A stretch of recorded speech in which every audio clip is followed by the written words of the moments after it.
So you have, inside your body, you have two kinds of muscles. You know that? It's a little bit of an oversimplification, but you have what's called voluntary muscles and involuntary muscles. So the voluntary muscles are the kind that you choose to move, right? You consciously make that choice. The bicep moves, the calves, the quads, all that stuff. You think and it moves. And that's good, right? You want to be able to think and have your muscles move, and you don't want them to move when you're not thinking about it, right? That would be weird if you're sitting next to somebody and you just all of a sudden just smack them in the face, right? They'd be like, oh, I'm sorry, my muscle just did that. No, you choose those muscles. But you also have inside of your body these involuntary muscles, and these ones are the really important ones because they move without you thinking about it. And the most important one you have is your heart. Your heart beats without you having to think about it. And that's pretty cool, right? Again, something to be grateful for, that thing beats without you having to think about it. Can you imagine if you had to think every time your heart beat? That would be annoying, trying to talk to somebody while you're sitting there beating your own heart. What if you forgot? What if you just stopped and you were still talking and all of a sudden you just started to fade because you forgot to beat your heart? Or you couldn't even sleep anymore. Like, that would be a very stressful thing. Thank God that he created us with voluntary and involuntary muscles. Now, keep that idea in your mind because that idea is really important to our subject today, voluntary and involuntary muscles. So we're in a series right now about joy. Joy. And a couple of premises as we started this series.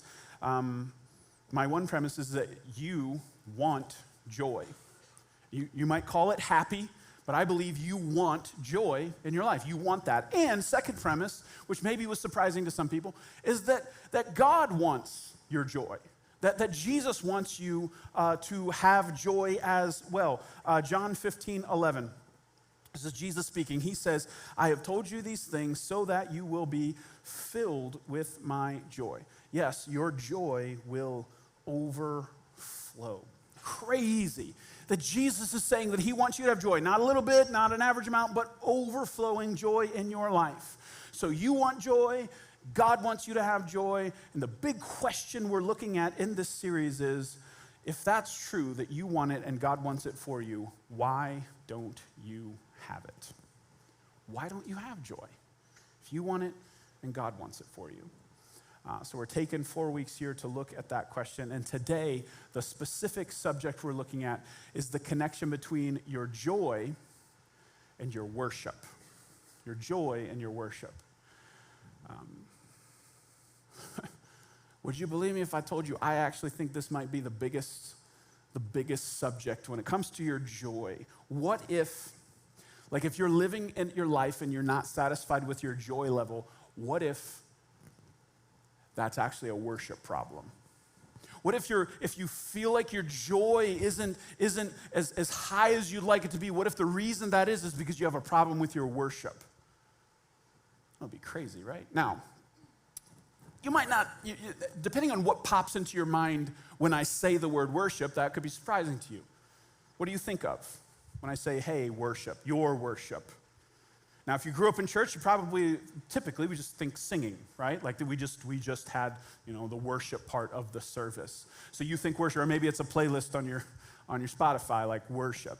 Usually we think of singing as a part of it. Or maybe if you didn't grow up in church, maybe you think of like you watch a movie and you see those ancient people who like bow down to something, someone, and you think, oh, that's worship. Or maybe it's not even that. Maybe you just like, we use the term if somebody's infatuated with somebody else, like, oh, he worships the ground she walks on. Like, I don't know what pops into your mind when you think worship.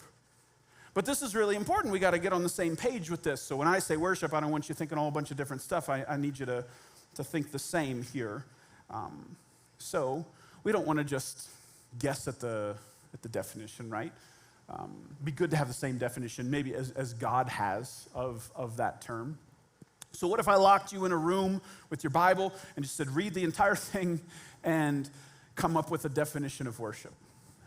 Be a tall order, 66 books in the Bible. Hey, I'm going to read the whole thing and just come up with what does the Bible actually say worship is. So I didn't do that because I don't have enough time and I'm not smart enough. So I read that other people did. I'm going to give you two definitions. One's a little bit longer and one's a little bit shorter. And we'll kind of get to the essence of what worship actually is. So first definition. When we give our deepest affections and highest praise to something. True worship is when we love something or someone with all our heart, soul, mind, and strength. It's when we prize something or someone above everything else and put that thing or person first in our hearts. So that's the long definition. You can tell even though there's a lot there, it all kind of had the same feel to it, right? Our deepest affections, our highest praise, loving with heart, mind, soul, and strength, prizing something above all else, first in our hearts. That all kind of has the same feel to it. Now, here's the concise definition. Worship is ascribing ultimate value to something or someone. Ascribing ultimate value to the thing. So, with those definitions, what if I asked you, hey, what do you worship? What do you worship? How would you answer? Because it's not just like, hey, what do you sing about in church, right? If it was that, then it's a pretty easy answer to that question. But when I ask what do you worship, what I'm really asking is, what are you living for? What are you giving your best to in your life? What are you sacrificing for in your life? What are you trying to find satisfaction in your life? What is holding the top spot in your life? So do you remember in Harry Potter, sentences you don't expect pastor to say? Remember in the first movie, so when he's little and he's wandering around the castle and he finds that mirror, the mirror that he looks into it and Harry sees his parents. Do you remember that? And it's crazy for him because if you don't know the story, if you're like a good Christian, you've never watched Harry Potter because you would never do that. Somebody told me about this. I've never seen it either. His parents died when he was a baby.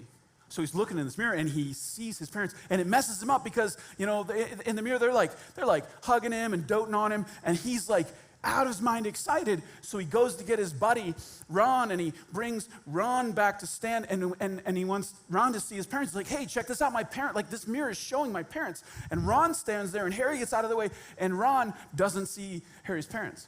Ron sees himself as like head boy, great athlete, good looking, popular, celebrated, and he's just as excited as Harry was to see his parents. Ron's like, this is amazing, I love this, but they're confused. Why are we seeing two separate things? And then along comes wise old Dumbledore and he explains what this mirror does. The mirror in the movie showed the deepest and most desperate desires of their heart. And the name of the mirror, I don't know if you remember this in the movie, it's reassess, which actually is the word desire backwards. And that's the idea, that it shows you the deepest desires of your heart. The thing you long for most, the thing that would hold the top spot in your life. So if I put you in front of that mirror, it would show you, by our definition today, what you worship. That would be what it would show. Now that would be interesting. Because I think if you're a Christian, you want to say, oh, it's Jesus, I worship Jesus, that's like it. But I think we can be honest and say that isn't always the case. Right? I would actually prefer to be able to stand in front of this mirror and actually have it show me some stuff about me. Because obviously, ideally, I would want to see myself standing there with Jesus. But I don't know if that's always what I would see. But by the definition, that's what worship is. The thing you're living for, sacrificing for, trying to find satisfaction in.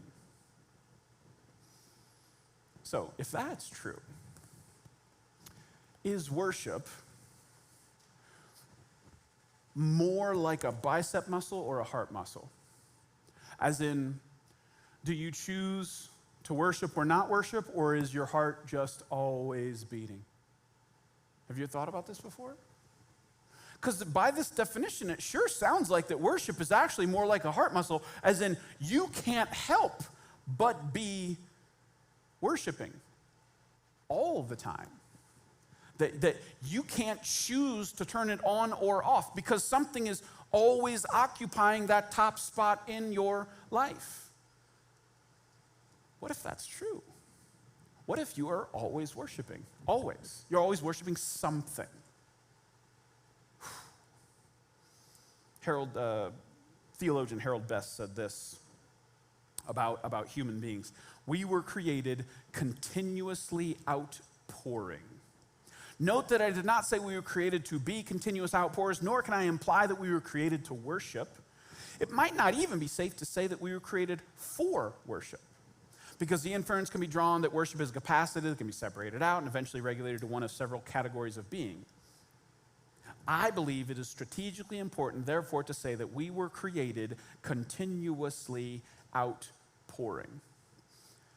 As in, you are always worshiping. If you thought of yourself as just always pouring out your life into something, that means, and what this is saying is that you can't turn that off. There's no spigot to say, I'm just not worshiping today. No, you can't turn it off. It's not if you're worshiping, it's what are you worshiping? You're always worshiping. I think that's important to know about yourself. Because again, if you're a Christian, I think we try to be kind to ourselves sometimes, you know. I think we know that sometimes we're not worshiping God. I think we know that. Like, we're aware of that. But I think we would like to tell ourselves, I'm just not worshiping today. You know, I've turned it off. Because we know this is kind of a big deal to be worshiping something other than God, so we just tell ourselves that we're not worshiping at all. But I just want to tell you, you're lying to yourself. You are always worshiping something or someone. Sometimes it might be God, but it's never nothing. You are always worshiping, continuously outpouring. Again, it's this pesky definition. Because if God is not occupying the top spot in your life, then something else is. It's not empty. If God is not the most important thing in your life, then something else is. Therefore, if God is not the object of your worship, then something else is.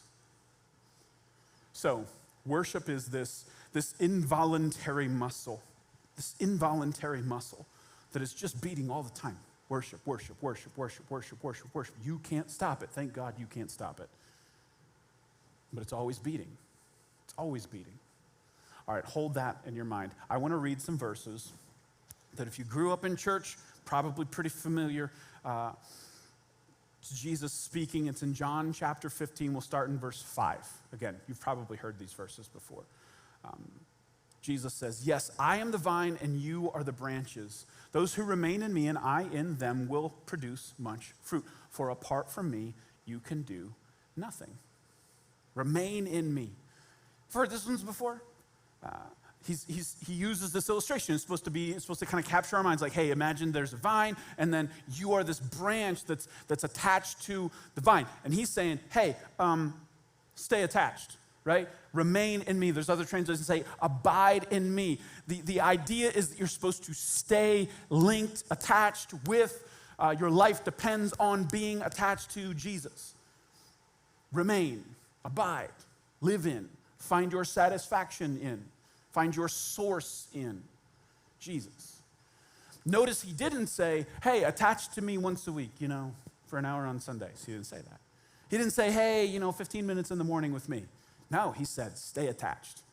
Imagine yourself as a branch attached to a vine. You have to stay attached, because if you don't, well, he explains in verse 6, anyone who does not remain in me is thrown away like a useless branch and withers. Such branches are gathered into a pile to be burned. Now that's a little scary. I think we always focus on the burned part. But I think the idea that Jesus is trying to get us to see here is, hey, like, it's kind of logical, right? If a branch isn't attached to a vine, what happens to the branch? It wilts, it withers, it dries up, and eventually the only thing that it's good for is to burn it. It's firewood now. I think that's what he's saying. That's how important it is to stay attached to him, to abide in him, to be with Jesus, to find your source in Jesus. He is life. And without him, you wilt, you wither. St. Augustine said it this way, you have made us for yourself, and our hearts are restless until they find their rest in you. We were a branch that was designed to be attached to God. That's what you're designed to do. You have to find your source in him. That's the way you were created.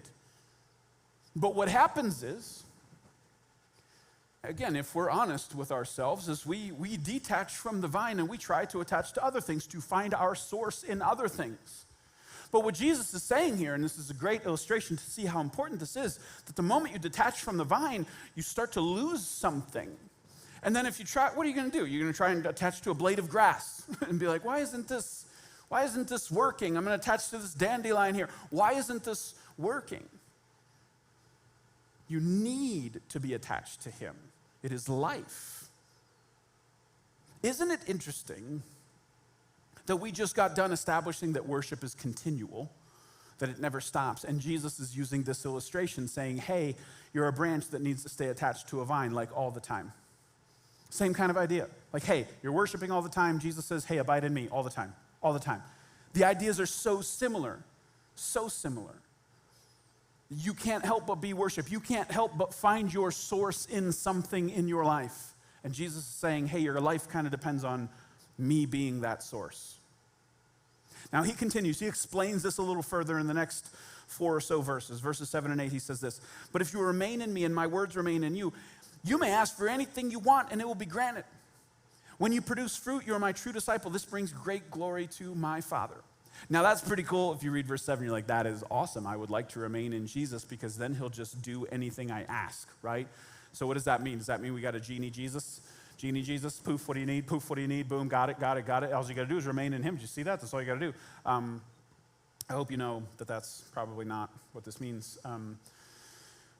It's deeper than that. And actually, I think cooler than that. If Jesus is saying, hey, remain in him and his words and allowing him to shape you, that this means that he will even go to work, if you remain in Jesus, he will even go to work in shaping your desires. Isn't that crazy? You ever thought, man, I wish I wanted something else? Like you can't really control what you want sometimes, but this here, I think Jesus is saying, hey, remain in me, and your desires are going to start to be shaped by me. So that when you ask for something, it will be in line with what I want for you and it will be granted. That's pretty crazy. Now he continues, verses 9 and 10. I have loved you even as the Father has loved me. Remain in my love. There's that word again, remain, abide. When you obey my commands, you remain in my love, just as I obey my Father's commands and remain in his love. So here he's making an observation, and this is really important. This is kind of a test to say, hey, what am I attached to? What is this? What am me as a branch? What am I attached to? Who is holding that top spot? What am I worshiping? What Jesus is saying here is one of the evidences that you are worshiping God is that you will obey his commands. And that kind of makes sense, right? If God is holding the top spot in your life, then your life should line up with what he says and how he says to live. And that's what he's saying here. Hey, one of the things that happens when you allow God to hold that top spot is the rest of your life should line up with how he says to live. Okay, so check this out. We never stop worshiping, right? We never stop worship. And Jesus is here saying, hey, remain in him, abide in him, worship him. Continually pouring your life into him, heart beating for Jesus. Now, do you know what the next verse says? Were you paying attention, class? Maybe. Check it out, verse 11. I have told you these things so that you will be filled with my joy. Yes, your joy will overflow. Wow. Do you see the connection now? See, because I actually read this verse last week and I left you hanging on it. If you ever notice a verse like this that says, hey, I've told you these things, you should have been like, hey, what things? What are you telling me? Because this is the result of the stuff he just said. He just said, hey, remain in me, abide in me, stay attached to me like a vine branch. You need to remain in me. Why, Jesus? Why? So that you will be filled with his joy to the point of overflowing. Stay attached to Jesus like a branch to a vine. Worship Jesus. You can't stop worshiping. Worship. If you're worshiping something else, you will have one result, but if you worship Jesus and Jesus alone, he's saying that you'll have joy. Joy overflowing. Stay attached to the vine. Now, This is a huge part of the answer to the question that we're asking in this series. You want joy, Jesus wants your joy, why don't you have it? Well, here's your reason. Because you have something else occupying the top spot in your life. That's why. That thing that you're asking to give you joy, to give you, to be your source, isn't doing it. You're essentially trying to find your source in something other than Jesus. Your heart, St. Augustine would say, is restless, looking for satisfaction in all of these other things and is not working. So you want joy, Jesus wants your joy, you're going about it a different way than Jesus would say you should. And that's why you don't have it. Because you were created by God. He created you to be worshiping him. That was the state that you were created. You were supposed to worship God. That's the way you were designed spiritually. We can't see that. We don't know what that's like in the spiritual, but we were created to be worshiping God. He's supposed to hold that top spot. Your heart is supposed to beat for him. If it beats for anything else, primarily, that's going to steal your joy. Do you get that? Do you understand why?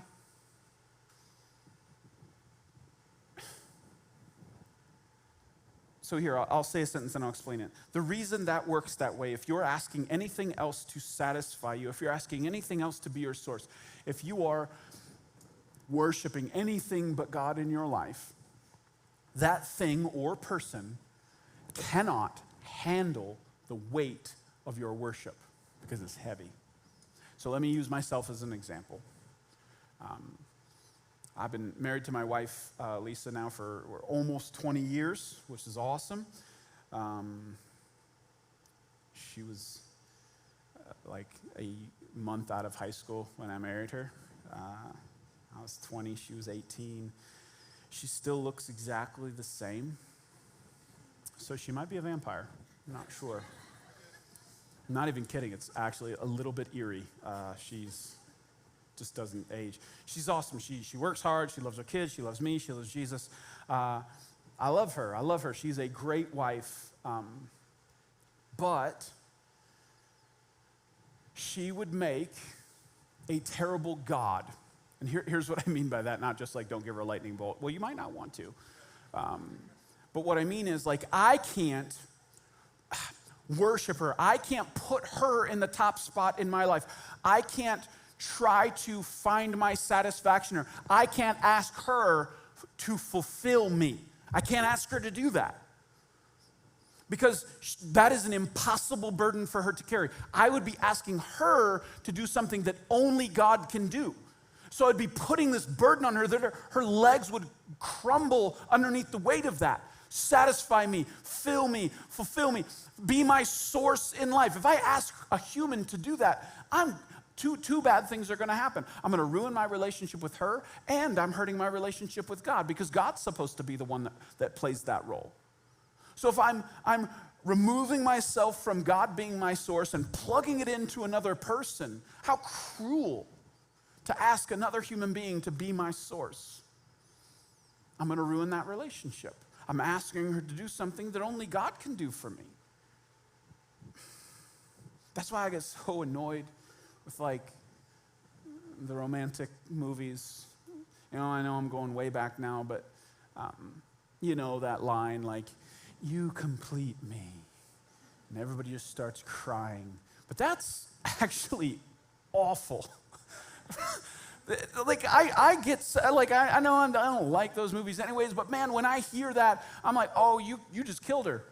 You just killed her because now you're asking her to be this thing that completes you when only God can actually do that. That relationship cannot handle that weight. It can't. God has to be the source. God has to hold that position. Only God can fulfill. Only God can be that. So when you ask another person to do it, you're killing them. You're killing them. Can I suggest, I don't know you. I don't know your relationship. But what if this is a part of the problem with your relationship? Is you're actually asking this other person to do something that only God can do that. You're putting an impossible weight on them. Fulfill me. Complete me. And they can't. They literally can't. So here's the mistake people make. Oh, well, if they can't, somebody else, I must have married the wrong one. So you start looking, nah, I got to find somebody else. You're going to be looking forever because it's not a person. You're not looking for a person. There is no right one that will do that, except his name is Jesus. He's the one who can fulfill. He is the one who completes. It's him. That's what your soul is longing for. So I would destroy my wife if I asked that of her. But if instead I worship God, find my source in God, then I free her up to just be my wife. She doesn't have to play God for me. She doesn't have to fulfill me. We can just enjoy each other as husband and wife. And now I find my joy in God, and I can just love her freely and allow her to just be her and play that role that she was created to play. And now joy flows. And I can use other examples in my life. I love being a pastor. I love preaching. I love this church. I love what I do. I love that I'm called to this. But like, if I allowed this calling to take the top spot in my life, man, if I asked this church to please fulfill me, you know how horrible that would be for everyone, even you. Like, you know how sad I would be. I'd be a little puppy.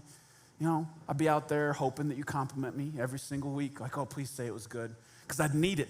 I'd need it in my soul. Like, if you don't fulfill me, if you don't get, and every week I'd be looking at the attendance numbers like, were we up or were we down? It snowed and it was time change Sunday. What was the attendance? Not good. Like, it's like, right? I would be up and down with this. Every time the church was doing well, I would be good. Every time it was doing bad, I would go down. It would be horrible if I asked this church to play that role for me. And maybe that's something you struggle with in your life. Like, what's your career? What's your thing that you accomplish? Are you asking something of it that it can't give you? Are you that type A that I gotta succeed, I gotta be moving, the line has to look like this in my life, I have to be upward mobile? And if you're not, do you start to get all kinds of messed up? Are you asking your career or your accomplishments to give you that fulfillment? Two things are gonna happen. You're gonna ruin it, and you're gonna hurt your relationship with God. I would kill this church if I asked this church to play that role in my life, and I would hurt my relationship with God. I'd lose two things. But if I allow God to be my source, if I allow him to be my fulfillment, then we can have an awesome time, because I can just be pastor, you can just be church, and we can play the roles we were created to play, and joy flows. This is true of everything in your life. We could talk about possessions. What's your thing? Mine's shoes. You guys know that. I like shoes. The burning question. I think I have like 13 pairs. Stop asking. No, you can keep asking. It'll probably be different soon. What if I started asking things to fulfill me? You ever done that? Oh, this is going to make me happy. Oh, this is going to make me, I get this new thing, this new shiny thing, this new gadget, the newest of the new. You know, whatever Apple puts out, that's what I need to have, the newest thing, even though it's not really different from the last thing, but I need to have it because it's new. It's new. And you just keep asking these things to fulfill you. And then the new car smell wears off. And you drop your phone, and it has a little scratch on it, and you notice that it actually is not that much better than the one you just had. And it doesn't do the thing. So again, what you've done when you ask things or possessions to play that role, you ruin your relationship with the things, and you hurt your relationship with God. You're asking them to do things that they can't do. You're asking them to do things that only God can do. But if you worship God and allow things to just be things, joy flows. Your joy, Jesus said, overflows when you worship God, abide in God, and just gratefully enjoy his creation. Let creation be creation, and let God be God. You were like a fish created for water, like a bird was created to fly. You were created to worship God. That is your right state, and that's when joy flows. So allow your spouse to just be your spouse. Stop asking them to complete you. Jerry was wrong. Just leave it alone, man. Stop asking them to fulfill you. Just allow them to be your spouse. Allow your career to be your career. Allow your accomplishments to just be accomplishments. Allow your stuff to just be stuff. And make sure you let God be God. Find your source in him, and then everything will click, and joy will flow. Joy will flow. So let me ask you, what's in the top spot? What if I put you in front of that mirror in Harry Potter? What would you see? What would you see?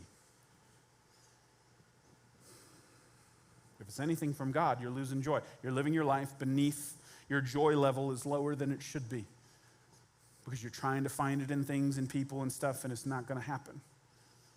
You have less joy than God means for you to have. What a crazy thing to live your life less joyful than what God wants for you. And and the funny thing is, you think you're pursuing it. You think it's going to be a person or a thing or a job or a this or a that, and God's up in heaven going, no, I'm supposed to be that. I'm supposed to be that. What if that's why he's saying no to some of your prayers? What if God's saying no, not because he's like cruel and like, oh, I want you to be single.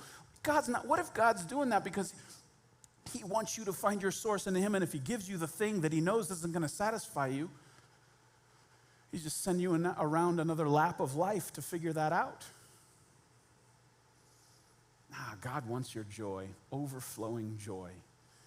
And he's the only one who can give it to you. All right, so let's circle back to singing for a minute. We're talking about singing in church for a minute. So we sing in church. We just did. Were you guys here? It's pretty good. We got a really good worship team. I don't know if you know that. They're like really good. If you've only ever gone to this church, you don't know how spoiled you are of how good a worship team we have.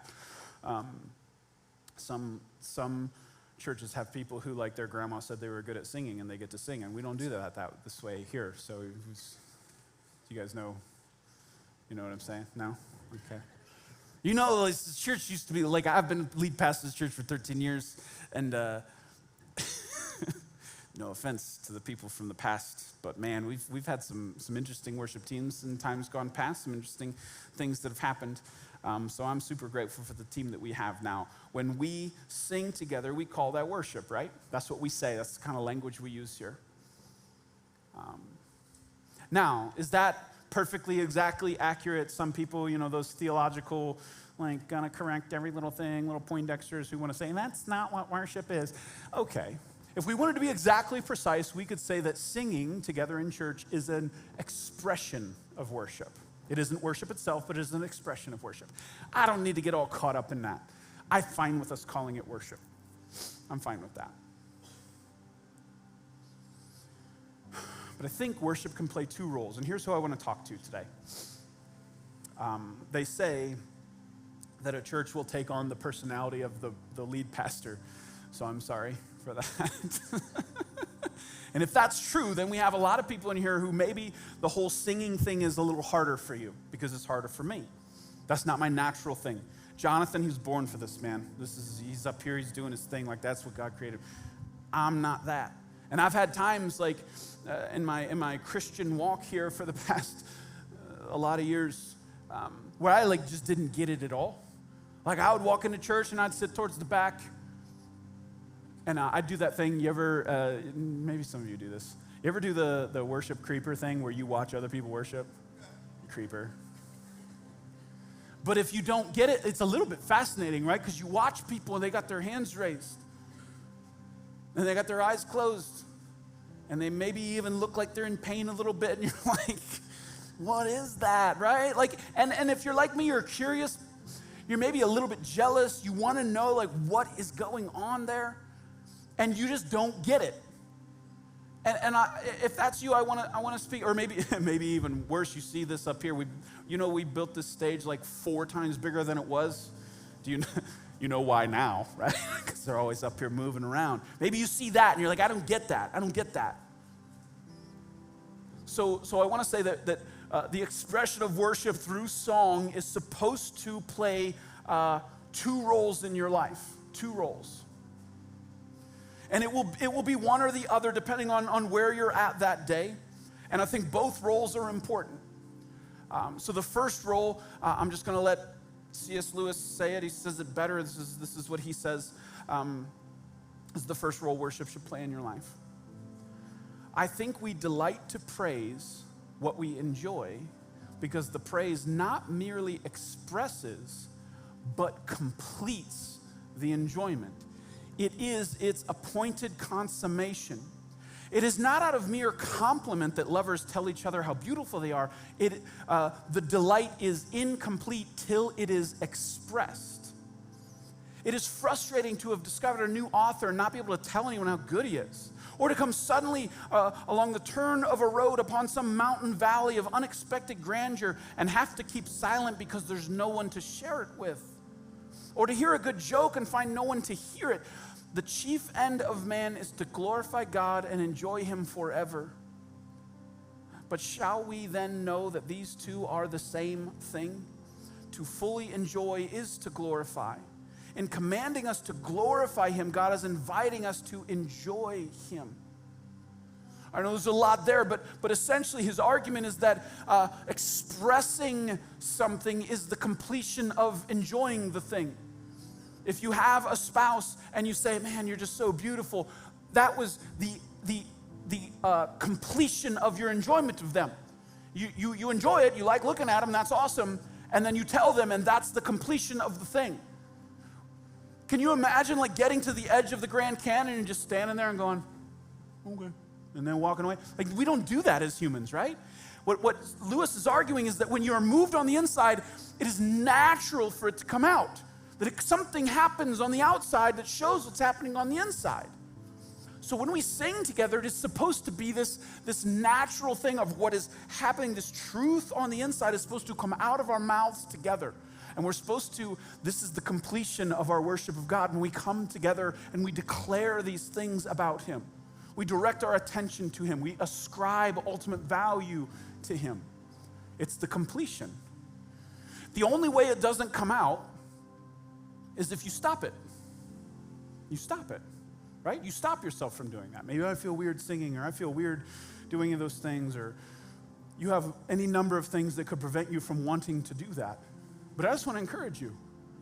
If you've got something going on the inside, if you really truly do worship God on the inside, then it should come out at some point. This is a part of it. This is the completion of it.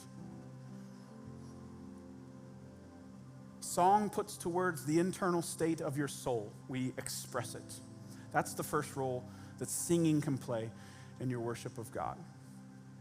But the second role, so that's the first one is this, it's reflective of what's happening on the inside. But the second role, maybe more surprising, and this one's just as important in some weeks, is that singing can be determinative of what happens inside your soul. It's not just reflective, it can be determinative. Maybe you're not feeling it. Maybe you walk in here exhausted. Maybe you walk in here cold. Maybe you walk in here like hurting, and you're not feeling it today. I don't feel like worshiping God today. I get it. I get it. But what singing is supposed to do is align what we know and how we feel. It's supposed to bring these things into order. That's what I mean when I say worship is determinative. It can help do this. And you know that, right? How often are you misaligned? I think this is a huge part of Christian maturity, is aligning what you know with how you feel. For me, that's like the battle, is to say, I know these things, but my feelings aren't lined up with that. What if worship's supposed to help play the role of getting these things in line? So you come in here cold, you come in here frustrated, you come in here not feeling it. Well, I would like to challenge you, open your mouth anyways. What if it does something? What if expressing worship to God actually changes how you feel? So it's not, in this instance, maybe this week, it's not some reflection of some overflow, but it actually helps line you up. It actually helps produce the feelings that you should have. One of my favorite lines from a worship song is the song Gratitude by Brendan Lake. It says, come on, my soul, oh, don't you get shy on me. Don't you get shy on me. And that to me, that's huge, because, man, sometimes I stand off to the side and my soul's doing the thing where it's just not the right temperature. And I need that. I need to wake my soul up. Now, I told you that worship is like a heartbeat, right? And you can't just speed up your heart, right? Can you? You don't have that weird supernatural ability to just all of a sudden start making it. You're like, yeah, actually, I just think about my worst enemy and my heart's beating faster. But most, you know what I'm saying? Like, you can't just make your heart. It's not a thing you can just do. But you can do things that will make your heart beat faster, right? You can't just decide for it to happen, but you can do things that will make it happen, right? If I told you stand up and do 20 burpees, your heart rate would be through the roof, right? What if worship's like that? What if singing to God, about God, together with other believers is supposed to be the thing that gets that heart rate going? It's already beating. You just want to get it beating faster. It's reflective when we sing and determinative. They help align my soul when it's misaligned. You're always worshiping. You're always worshiping. Always, always, always. The question is what? What are you worshiping? And that will determine your joy level. That's it. Pray with me.